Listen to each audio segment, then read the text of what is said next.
Hi, my name is Paul Taylor and thank you for joining me in my workshop to show you how to fit my exhaust system to your BMW S1000rr.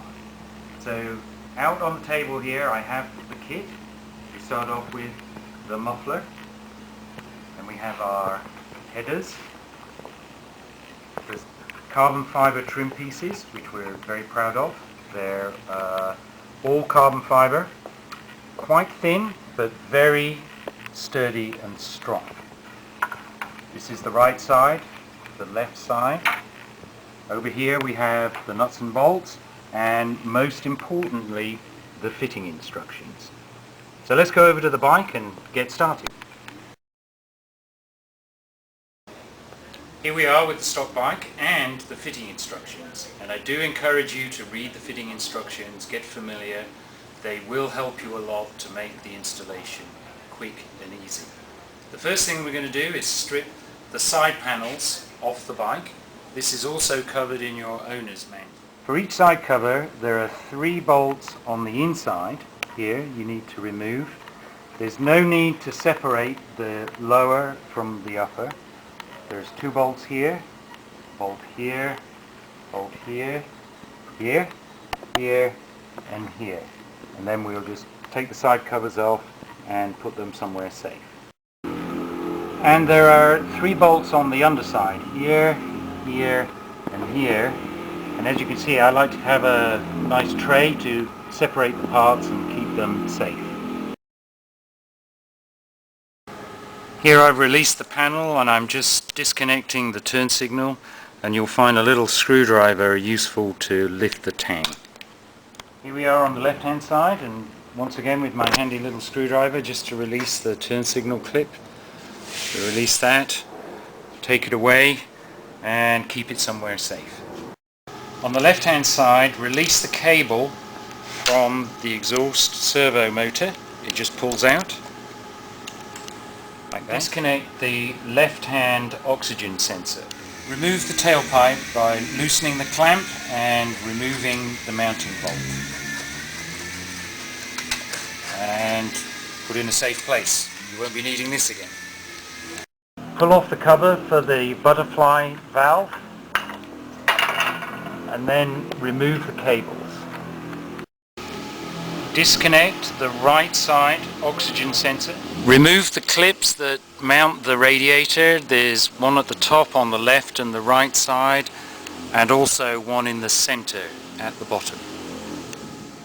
To release the lower radiator mount, there's a very awkward screw buried down at the front of the crankcases, and you'll have to use all your ingenuity to remove it. So I just got it there with this peculiar arrangement. Best of luck. Once you've removed the bolt, you can pull the bracket away from the radiator and the oil cooler. To give us better access to the header bolts, I've put a bit of cloth to protect the paintwork of the fender, and now I've pulled the radiator forwards, as far forwards as I can get it.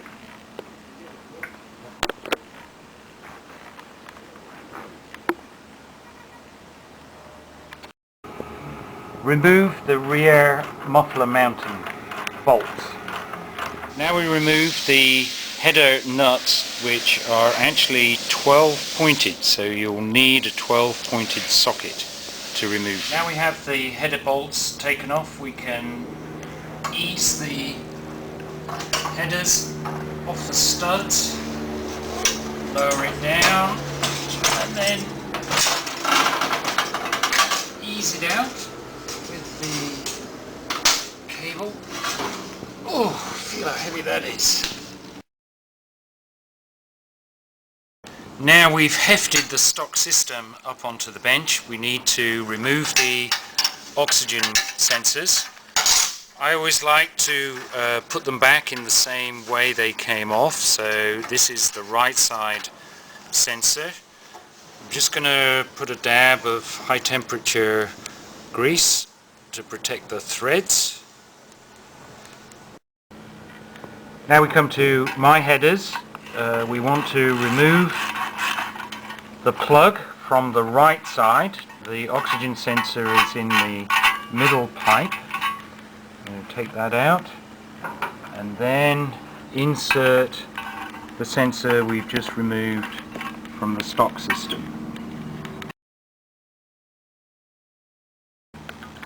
Now we have the oxygen sensors assembled into the headers. In the instructions it gives you one way of mounting the system, and as usual there are many ways to skin a cat.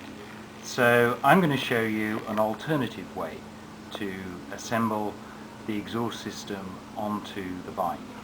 And what I'm going to do is I'm going to take the spigots out of the headers, and then I'm going to mount them onto the cylinder head first, and then mount the headers onto those, and then the muffler onto the headers. Here I have the spigots mounted to the cylinder head. The nuts are only finger tight, and what's most important is to have the springs mounted ready for the headers on the spigots. The headers are ready to go on, and I'm just going to put some light oil around the muffler slip joint just to ease that when we come to that. Now we push the headers onto the spigots. They're on there, so just give them a wiggle to seat them, and you've already got the springs in place, so use the provided tool to get them on the tab. There we go. Here is the muffler mounting strap, and note there is a round tooling hole which is the right hand side of the strap. The strap is not symmetrical. So first of all we're going to pre-assemble the left hand side with the hex bolt, the mounting bracket, and then the hex spacer. Once you have the left hand side of the strap assembled, slip it over the back of the muffler as such, and then just finger tight take the right hand bracket and screw it in to the hex spacer, just finger tight at this stage. With the muffler prepped, offer it up to the bike, slip it in and onto the headers, and then slip the headers into the slip joint and push fully home. Once you have it fully home, slip the springs on both sides. Slide the strap down the muffler until the brackets align with the chassis, and use the socket-headed bolt to attach the bracket to the chassis, just finger tight at this stage, and repeat for the other side. Once the left hand side is attached, we want to tighten up the hex head bolt on the strap. Let's get that seated. Like that. Just make sure everything is aligned, and then tighten the socket head.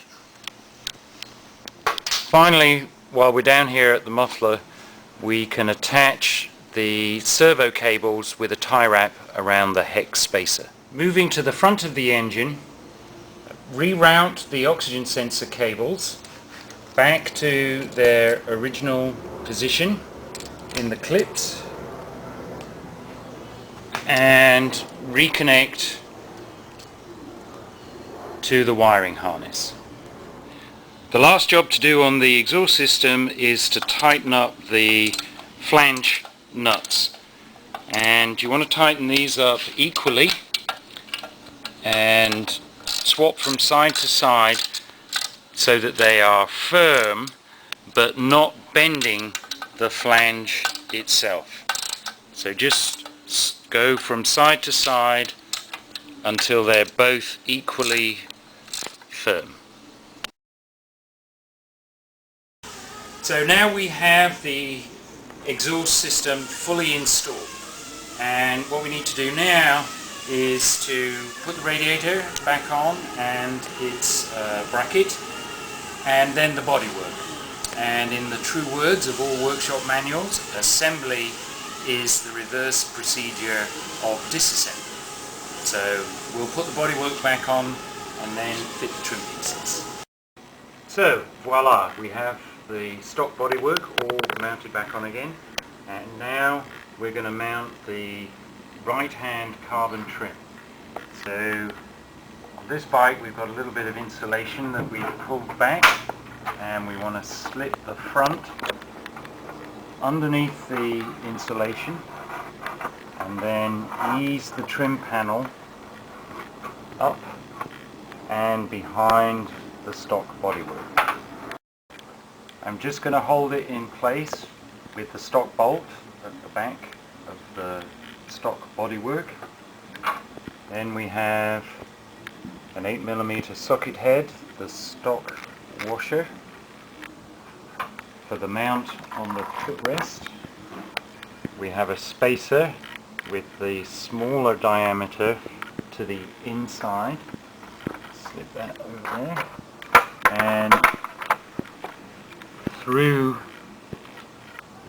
the trim piece, and then a washer and an 8mm nylock. On the back of the bolt, we'll slip that one in place, and then finally we have a little button head which locates underneath into the tab at the back of the exhaust.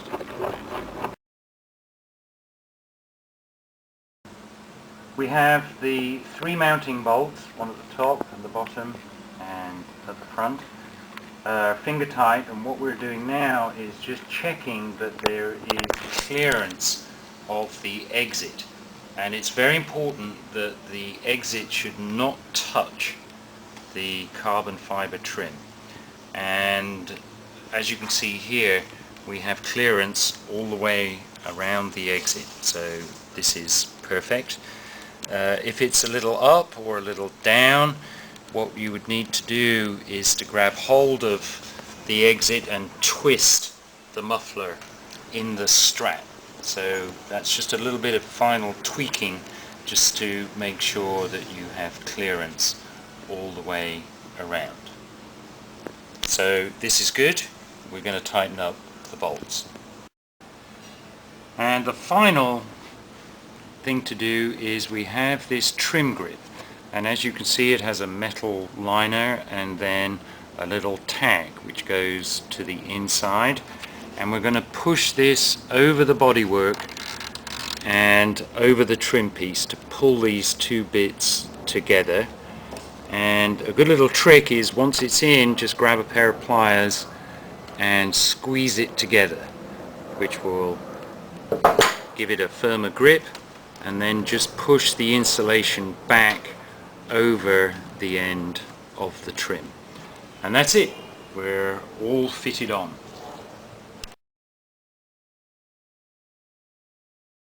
So there we go. The installation is complete. One final thing to do, which of course is to fire it up. So let's give it a go.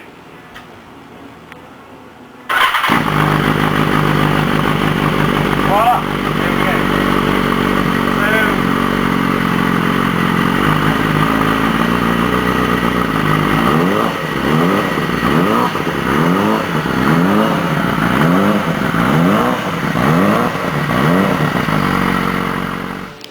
It sounds sweet, and there's one thing to be aware of, which is that you may remember that we reinstalled the stock O2 sensors, and that is because your bike has what's known as a closed loop fuel injection system, and the computer will self-adjust the fueling to match your new muffler. So just ride the bike for between 50 and 100 miles. To start with, it'll be a bit rough, it may backfire a little bit, but it'll gradually smooth out as the fuel injection computer adjusts to the change in the muffler. And that's why we reinstall the stock O2 sensors. So run it for about 100 miles, it should be running sweetly by then, and then just go back and check the tightness of all the bolts and you should be good to go. I hope you'll be happy with my exhaust. Safe riding.